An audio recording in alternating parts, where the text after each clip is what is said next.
2 दिन तो हुए थे माँ को घर आए हुए और सुबह सुबह ही माँ अपना सामान पैक करके वापस जाने की तैयारी कर रही थी। ऐसे ही तो ना आई थी माँ बेटे के घर। आने का कारण भी खास था। बहू की डिलीवरी हुई थी और दादी बनने का नसीब मिला था माँ को। माँ दौड़ी दौड़ी खुशी खुशी अपने कॉलेज से छुट्टियां लेकर आई थी अपने पोते का मुंह देखने के लिए।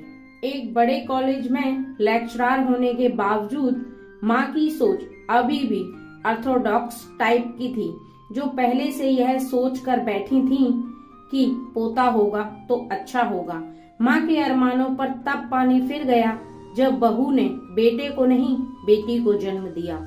हालांकि माँ यह सब अपने चेहरे पर दिखाना नहीं चाहती थी, लेकिन उनका बर्ताव सारी बातें बयां कर रहा था। माँ को वापस जाने की तैयारी करता देख बेटा माँ के पास आया और माँ से बोला, माँ 2 दिन तो हुए हैं तुम्हें आने को और तुम जाने की तैयारी कर रही हो। अरे बेटा, तुम तो जानते ही हो कॉलेज फिर से शुरू हो गए हैं। तुम्हारे पापा और मेरे लेक्चर फिर से शुरू करने पड़ेंगे। ज्यादा छुट्टियां भी तो नहीं ली थी, मैंने जाना तो पड़ेगा। लेकिन तू चिंता मत कर, थोड़े दिन बाद मैं और तुम्हारे पापा दोनों ही वापस आएंगे। अगले दिन सुबह सुबह माँ नहा धोकर जाने के लिए तैयार थी। बेटा किचन से चाय बनाकर माँ को देता है। माँ बेटे को बहू और पोती के बारे में पूछती है। बेटा कहता है दोनों सो रहे हैं। माँ बेटे से कहती है, खुशी की बात है बेटा, तेरे यहाँ लक्ष्मी ने जन्म लिया है। लेकिन मेरी मानो तो अब तुम और बहू मिलकर एक और बच्चा प्लान कर लो ताकि तेरी फैमिली पूरी हो जाए। हो सकता है मेरी बातें तुम्हें पुरानी जमाने की लगें, लेकिन थोड़ा प्रैक्टिकल होकर सोचो।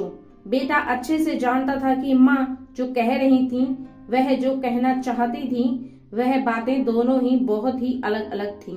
बेटे ने अपने जेब से अपना मोबाइल निकाला और उसमें कई मैसेजेस माँ को दिखाए और बोला, देखो माँ, तुम्हारी बात तुमसे पहले यह दर्जन लोग मुझे मैसेज से कह चुके हैं।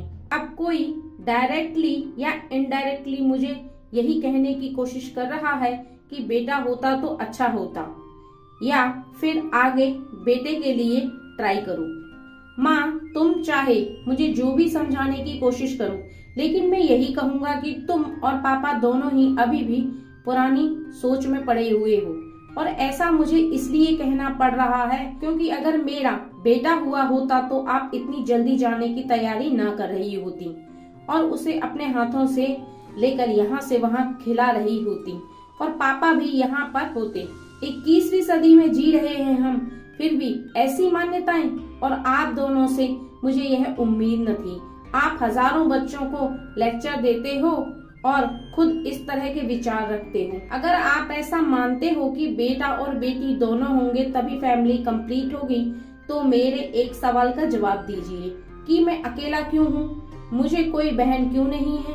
माँ के पास बेटे के सवालों का कोई जवाब नहीं था। वो अपनी नजर झुकाए वहाँ से चली गई। बेटा अपनी माँ से बहुत प्यार करता था। वह बिल्कुल उनका अपमान नहीं करना चाहता था, लेकिन गलत विचारों का समर्थन करना भी उसे ठीक नहीं लगा। यह सारी बातें बहू ने सुन ली थी। बेटे ने उसके पास जाकर उसका उतरा हुआ चेहरा देखकर उसे समझाते हुए कहा, देखो चारू, तुम्हें माँ की बातों से या किसी और की बातों से परेशान होने की जरूरत बिल्कुल नहीं है। मुझे कोई फर्क नहीं पड़ता कि मुझे बेटा हुआ है या बेटी। मेरे लिए यही सबसे बड़ी बात है कि मेरी बेटी स्वस्थ है और खुश है। चारू बोली, मैं माँ की बातों से या किसी और की बातों से बिल्कुल परेशान नहीं हूँ, लेकिन हाँ, मैं परेशान हूँ। मैं एक समाज सेविका हूँ और मैं हर दिन कई लड़कियों से मिलती हूँ। अचरज की बात है कि मुझे आज तक एक भी लड़की ऐसी नहीं मिली जो कहती हो कि लड़की होने की वजह से उसे अलग तरीके से ट्रीट ना किया गया हो या कुछ सहना ना पड़ा हो। मैं खुद एक औरत हूँ और इस बात का अनुभव मैंने किया है, और अब जब हमारे घर में भी एक लड़की ने जन्म लिया तो मैं परेशान हूँ। पति अपनी पत्नी को समझाते हुए कहता है, कल्पना चावला, रानी Lakshmibai, PV Sandhu, Pratibha Patil, mother Teresa, Kiran Bedi, list इतनी लंबी है कि कभी खत्म ही ना हो। क्या इन सब ने यह सब फेस नहीं किया होगा?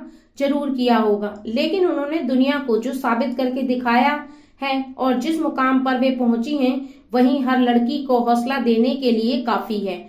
और इन सब में जो सबसे पहला नाम आएगा वो हमारी बेटी को हौसला देगा। वह होगा चारू शर्मा, यानी कि तुम्हारा। हमारी बेटी की हिम्मत और ताकत बनोगी तुम।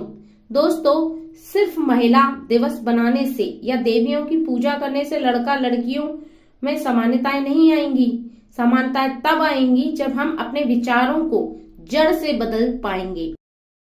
उम्मीद करती हूँ एक प्रेरणादायक कहानी, जो कि इमोशनल कहानी है, आपके दिल को छू पाई होगी। कहानी पूरी पढ़ने के लिए धन्यवाद।